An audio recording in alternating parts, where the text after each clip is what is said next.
السلام علیکم ورحمۃ اللہ وبرکاتہ۔ معزز ناظرین، آج ہم لے کر حاضر ہوئے ہیں جناب حضرت مولانا قاری محمد حنیف ملتانی صاحب کی ایک ایسی تقریر جو آپ کی آنکھوں سے آنسو نکال دے گی۔ جی ہاں، یہ تقریر موت کے اوپر ہے۔ آپ سے گزارش ہے کہ آپ اس تقریر کو پورا سنیں اور آگے بھی شیئر کریں۔ اللہ پاک نے غریب لوگوں کی ایک تمنا پوری فرمائی، کرایہ کافی بڑھ گیا، سامان کی بھی قلت ہو گئی، اب پیسہ زیادہ بڑھ گیا۔ اور پاکستان میں رہنے والے غریبوں، تم وہاں تو جا نہیں سکتے، لاؤ میں تمہاری اتنی سی تمنا پوری کرتا ہوں کہ مدینے کا امام آئے تم زیارت کرو، بیت اللہ شریف کا امام آئے تم زیارت کرو۔ اللہ نے غریب قوم کے مقدر جگائے، اور میرے جیسے مولوی فتویٰ لکھنے کھڑے ہو گئے کہ ان کے پیچھے نماز پڑھنی حرام ہے۔ کعبے کے امام کے پیچھے تو نماز پڑھنی حرام ہے، اور یہ جو صبح سے لے کر شام تک 50 عورتوں کو تاڑتے ہیں، ان کے پیچھے نماز ثواب ہے۔ خدا جانے عقل کہاں ماری گی۔ اللہ پاک نے ایک تھوڑی سی جھلک دکھائی کہ بھی تم نہیں پہنچ سکتے، اور کیوں؟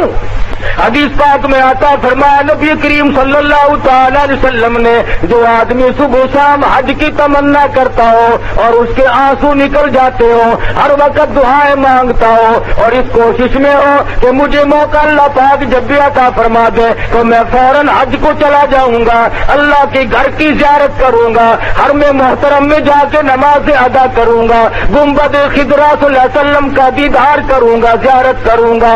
حدیث پاک میں آتا ہے، تمنا ہے، آرزو ہے، حسرت ہے، موت آ گئی، پوری نہ ہوئی، اللہ پاک ایک فرشتے کو حکم دیتے ہیں، میرے بندے نے بڑی دعائیں مانگی، بڑی تمنا کی، بڑی آرزو کی، میں نے اسے موقع نہ دیا، اور نوری فرشتے میرے اس بندے کی طرف سے جا کے تو مکمل حج ادا کر،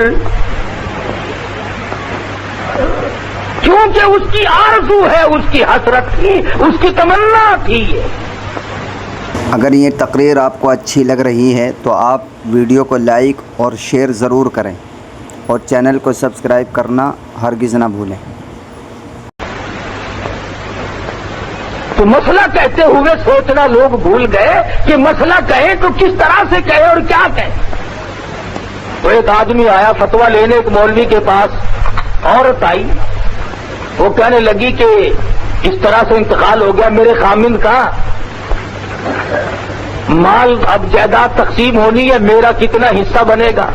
مولوی صاحب نے فتویٰ دیا کہ 8واں حصہ ملے گا، باقی تیری اولاد کا۔ اس نے کہا یہ تو کام بالکل خراب ہو گیا، 8ویں حصے میں کیا کام چلے گا؟ سب بچے کچے لے گئے سارا حصہ۔ وہ کہنے لگی مولوی صاحب نوٹ دوں گی 100 کا بندہ، کوئی بڑی کتاب میں دیکھ لے اگر کوئی مسئلہ نکلتا ہو۔ انہوں نے کہا تو پہلے نوٹ لا پھر مسئلہ نکال دوں گا میں۔ اس نے دے دیا تو کہنے لگا ایسی کتاب میں سے نکال لوں جس کا انکار کوئی نہ کر سکے، ما اغنا عنہ مالہ وما کسب، سارا ہی ماں کا ہے، ماں کو دے دو، بچوں کی ماں کو دے دو، اور کسی کا کوئی حصہ نہیں۔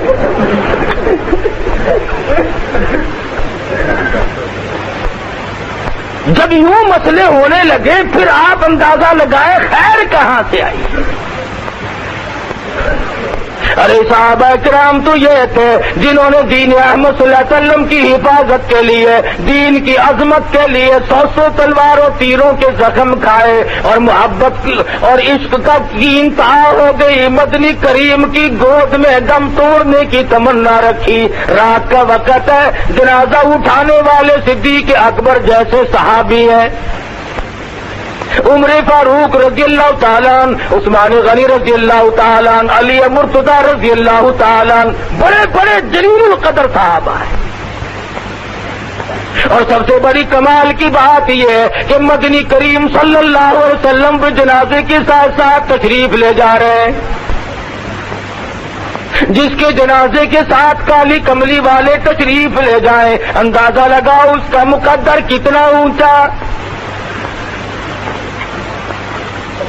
راستے میں چلتے چلتے سیدنا ابو ہریرہ رضی اللہ تعالی عنہ کی نظر پڑی، یہ بڑا عاشق صحابی تھا، ہر وقت مدنی کریم کی ادائیں تکتا رہتا تھا.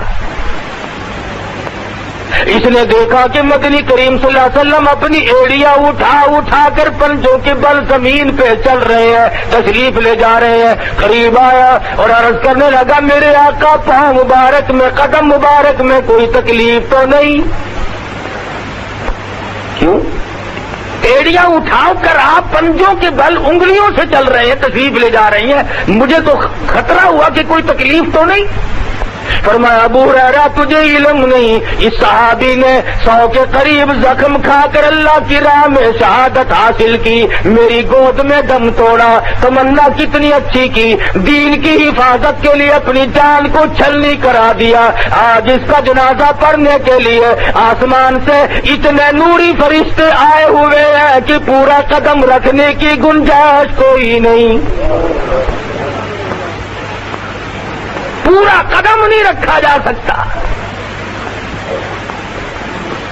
کالی کملی والے کے صحابہ کے جنازے فرشتوں نے پڑھے. جہاں نیک لوگ بھی ہمیں نصیب نہیں, آگے بے وضو آ کر یوں ہی کھڑے ہو جاتے ہیں اور پھر اس پہ ناز کرتے ہیں. صاحب اتنا بڑا مجمع تھا فلاں کے جنازے پہ, کیا عرض کیا جائے. یہ تو نہیں دیکھا کہ مجمع تو بڑا تھا, لیکن کس قسم کے لوگوں کا مجمع تھا. فرض نماز نہیں پڑھتے, جمعے کی نماز پہ جاتے نہیں, اور کسی کا جنازہ ہوا خصوصاً بڑے آدمی کا تو پھر جا پہنچے صرف اس دکھانے کے لیے تاکہ لوگوں کو پتہ چل جائے کہ فلاں کے جنازے پہ میں بھی آیا تھا. اور بلکہ جب کسی وزیر کا جنازہ ہو, کسی بڑے افسر کا جنازہ ہو, جدھر فوٹوگرافر کھڑے ہو نا اس طرف کو آگے جا کر کھڑے ہوتے ہیں, صفے سیدھی کر لینا جی.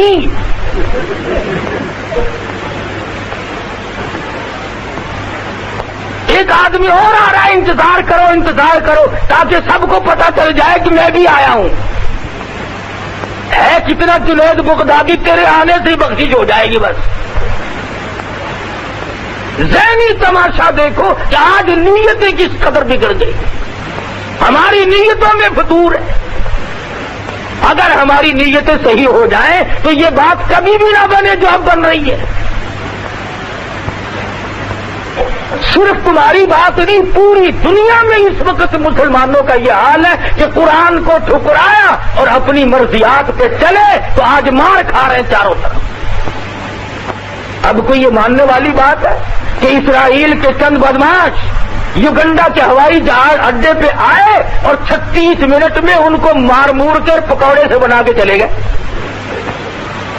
36 منٹ میں سارا کھیل کھیل دیا. مسلمان اتنا کمزور, اتنا بزدل, اتنا گیا گزرا. اب تم نہیں بچتے, یاد رکھو, تیار ہو جاؤ مرنے کے لیے.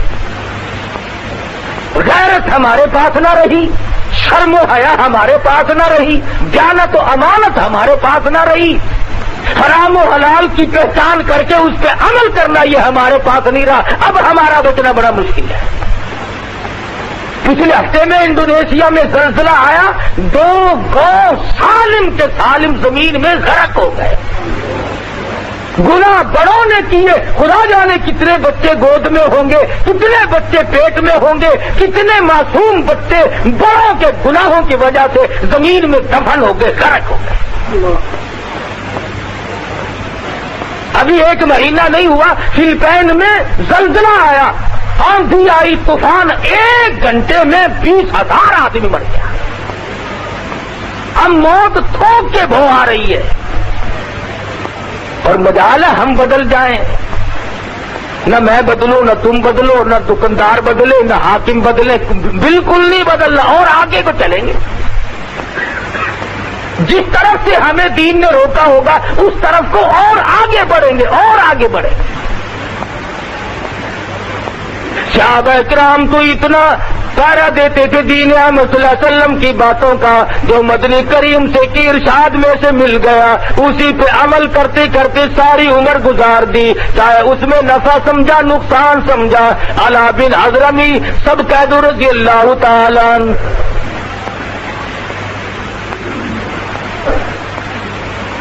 300 کے قریب صحابہ کرام کا ایک لشکر فاروق اعظم رضی اللہ تعالی عنہ نے بھیجا. شام کا وقت تھا، اندھیری رات شروع ہو گئی اور قدرت خدا کی 300 اونٹ تھے، سارے چھٹ کر بھاگ گئے. جو ان پہ لگا ہوا سامان تھا وہ بھی گیا اور خود بھی گئے. اب صحابہ کرام پریشان ہیں کہ پانی کی بوند نہیں، گرمی کا موسم ہے، صبح کو دن نکلے گا، ہمارے مرنے میں تو کوئی تردد ہی نہیں رہا.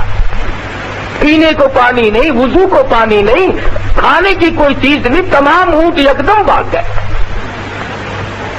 علی بن حضرمی رحمت اللہ رضی اللہ تعالیٰ عنہ نے رات کو اعلان کر دیا، او لوگوں تیمم کر کے اللہ کی حضور میں نماز ادا کرو، اس کے بعد دعا مانگو، مولا ہماری مشکلوں کو آسان فرما.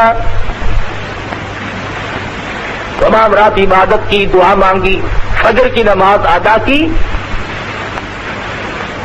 جس نے نماز پڑھائی تھی اس کی نظر پڑی تھوڑی سی دور پہ پانی دکھائی دیا.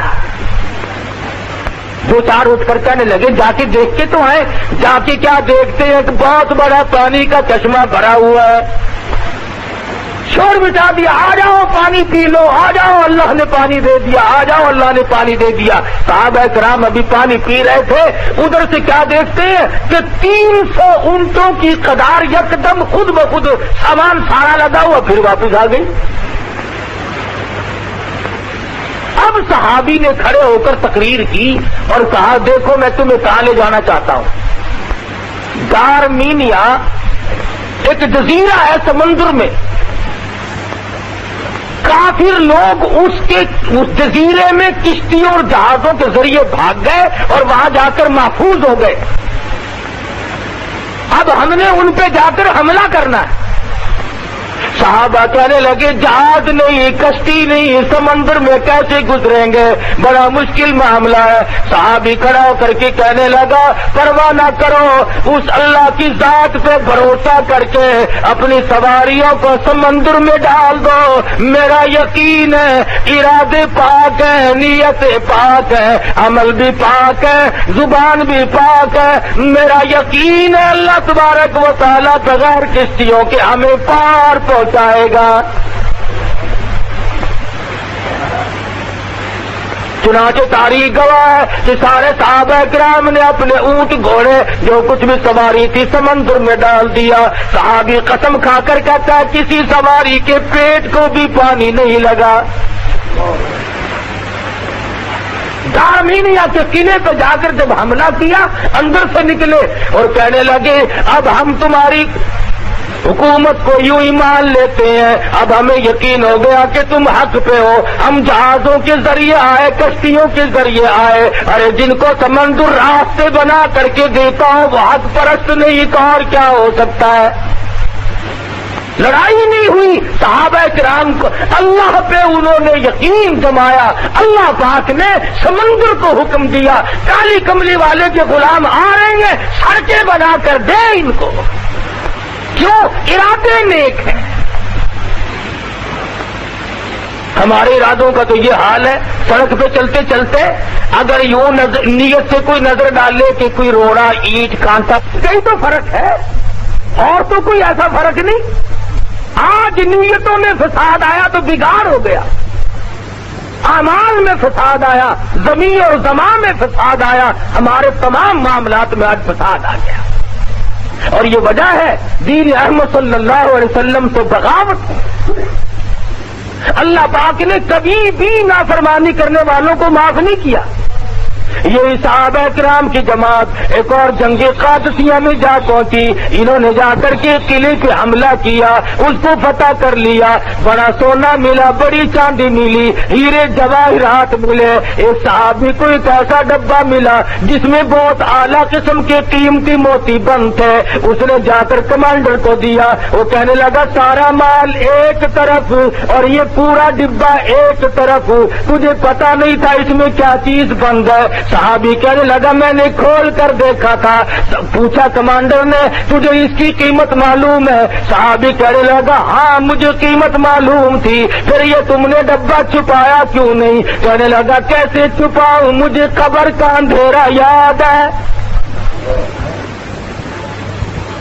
کیسے چھپا لیتا؟ مجھے تو قبر کا اندھیرا یاد ہے، میں نے تو ایسی کوٹھڑی میں جانا ہے، نہ میرا عزیز ہوگا نہ میرا کوئی رشتے دار ہوگا، اکیلا میں ہوں گا۔ www.shahideislam.com دنوں میں کچھ گڑبڑ آ گئی، کسی نے دینار کچھ ادھر ادھر کر لیے، اور ایک مسلمان نے تو ایسا کیا کہ بلی ماری، اس کا پیٹ چاک کیا اور اس میں سونے چاندی اور جواہرات بھر کے اسے سی کر رسی میں باندھ کر یوں گھسیٹتا ہوا لے گیا کہ مردار کو باہر پھینک کے آؤں۔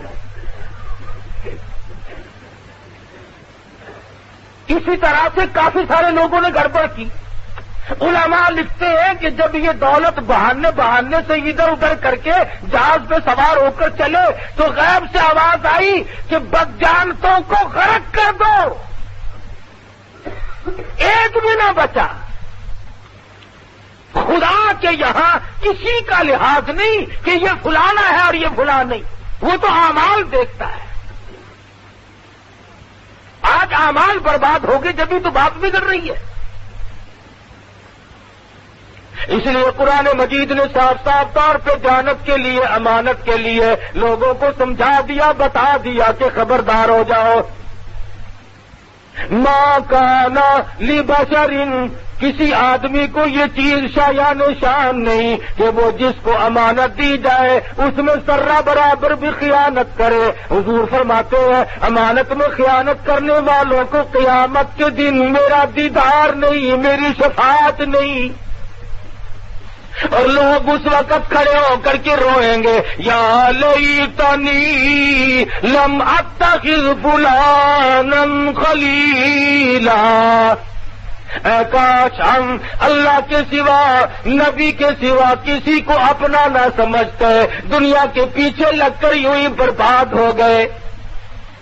اور فرمایا وَكَمْ أَهْلَكْنَا قَبْلَهُمْ مِنَ الْقُرُونِ مِنْ بَعْدِ نُوحٍ، میں نے کتنوں کو پہلے برباد کر دیا نوح علیہ السلام کے بعد بھی، جب لوگوں نے بدعمالی پھیلائی، بغاوت کی، دین سے، اسلام سے منہ موڑا، اللہ کے حکم کو ٹھکرایا، خداوند ذوالجلال نے ان کو ایسی سزائیں دی کہ بچانے والا کوئی نہیں۔ ارے کبھی تو لوگ ایسے تھے، حضرت اسماعیل ہیں، بزرگ ہیں، سب کہہ دو رحمت اللہ علیہ۔ ایک دیہاتی عربی اونٹنی پہ سوار ہو کر کے گزر رہا ہے، نورانی شکل دیکھ کر پوچھنے لگا اللہ والے تیرا کیا نام ہے؟ فرمانے لگے لوگ مجھے محمد اسماعیل کہتے ہیں۔ وہ دیہاتی کہنے لگا وہی اسماعیل جو بزرگ بڑا ولی ہے؟ فرمانے لگے ہاں وہی ہوں۔ اونٹنی سے نیچے اتر آیا اور قریب آ کر کے کہنے لگا اللہ واسطے مجھے خدا کا قرآن سنا۔ حضرت اسماعیل رحمت اللہ علیہ نے قرآن مجید سنایا، وَفِي السَّمَاءِ رِزْقُكُمْ وَمَا تُوعَدُونَ، او لوگوں تمہارا رزق آسمانوں پہ ہے، زمین پہ نہیں، وہاں سے آتا ہے۔ کہنے لگا رزق آسمان پہ ہے کہ ہاں دیکھو قرآن کہہ رہا ہے، میں جو دھکے کھاتا پھروں پھر یہاں۔ اسی وقت اپنی اونٹنی کو ذبح کیا، ٹکڑے کیے اور لوگوں میں مفت بانٹ دیا، اور جو تلوار پاس تھی اسے توڑ کر پھینک دیا، اور یوں کہتا ہوا جنگل کی طرف نکل گیا۔ اللہ پاک نے سچ فرمایا، میرا یقین آ گیا۔ حضرت اسماعیل رحمت اللہ علیہ فرماتے ہیں کوئی 10 مہینے سال کے بعد میں حج کو گیا، میں اللہ کے گھر کا طواف کر رہا تھا، کسی نے پیچھے سے میرا کپڑا پکڑ کر کھینچ کر کہا اللہ والے اس دن جنگل میں قرآن سنایا تھا، آج دربار الہی میں سنا دے۔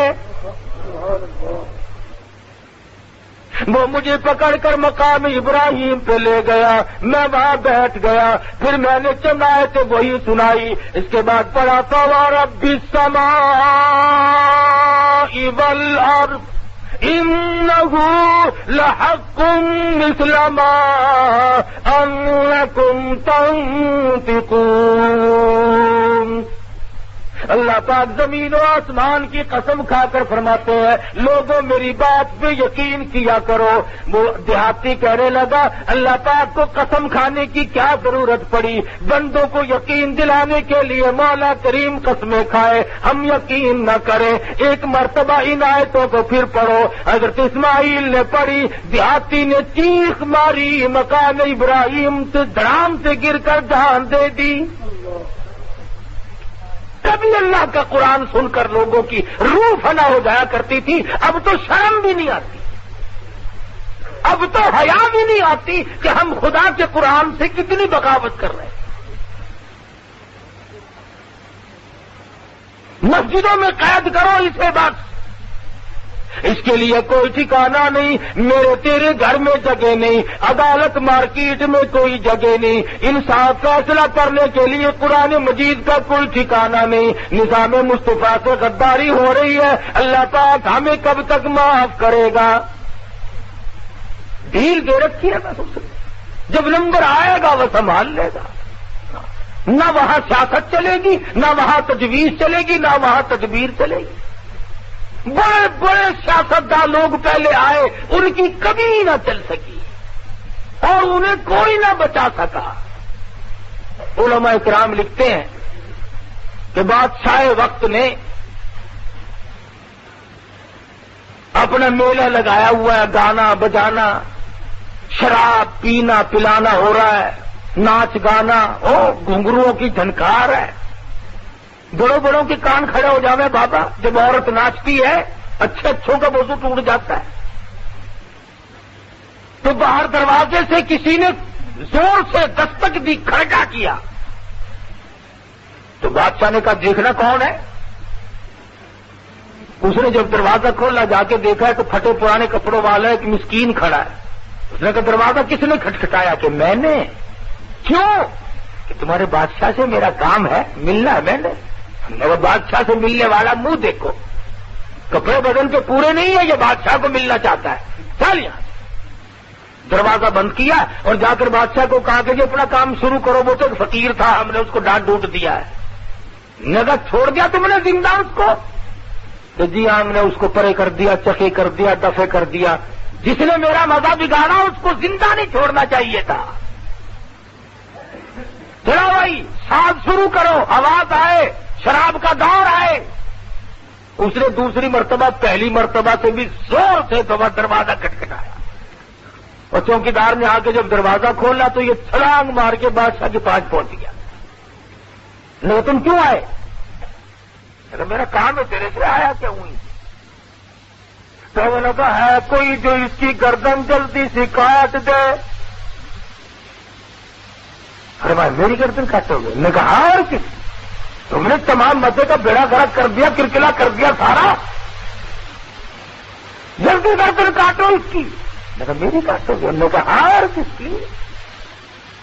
میں نے ذرا سا کام ہے ایک آپ سے کام. نے کیا کام ہے؟ کان میں کہنے کا ہے. سر کان میں کہنے کا ہے. ذرا سا کان کے منہ قریب کر کے کہا میری گردن کاٹو گے؟ انہوں نے کہا کہ میں تو ملک الموت ہوں, اسرائیل ہوں میں تو. بس سنتے ہی دیکھنا جی دیکھنا, اجی دیکھنا ذرا سی مہلت دو, بڑی مہربانی ہوگی. اجی ان کا بدماش اب مہلت چاہتا ہے, ابھی تو گردن کاٹ رہا تھا میری. ایک سکینت کی مہلت تجھے نہیں ملے گی. ان کا مہربانی کر کچھ تھوڑی سی دیکھنا, آپ لوگ بڑے کریم ہوتے ہیں, بڑے مہربان ہوتے ہیں. میں تیرے جیسوں کے لیے مہربان. فرمائیگا جا اجلها لا يستاخرون ساعة ولا يستقدمون. جب موت کا وقت مقرر آ پہنچا تو ایک سیکنڈ ادھر ادھر نہیں, کوئی نہیں ادھر ادھر کر سکتا. پورے ملک کی فوج آ جائے, پورے ملک کی پولیس آ جائے, ساری انتظامیہ آ جائے اور پورے ملک کی قوت طرف کرنا شروع کر دے, کسی آدمی کا, کسی وزیر کا, کسی افسر کا ایک سانس بڑھانے پہ قادر نہیں بڑھا سکتا کوئی بھی ایک سانس. کتنے دنیا بھر کے ڈاکٹروں کو جمع کر لو، کچھ نہیں کہہ سکتا کوئی، ایک سیکنڈ کے لیے کسی کو زندہ نہیں رکھ سکتا۔ جب موت آنے والی ہے تو اس کے لیے صحابہ کرام نے بھی تیاری فرمائی، اور آج ہمارے ایسے حالات کیوں ہو گئے کہ ہمارا کسی طرح کا بھی پروگرام نہیں، کوئی منشور نہیں، بلکہ اندھیر کھاتے کی طرح سے جو دماغ میں آتا یوں ہی کرتے جاتے ہیں، چلتے جاتے ہیں۔ فرمایا یا ایھا الذین آمنوا اتقوا اللہ حق تقاتہ، ایمانداروں ڈرو اللہ سے جیسا کہ اس سے ڈرنے کا حق ہے۔ ہم لوگ وقت پہ نہیں ڈرتے، بے وقت سے ڈرے۔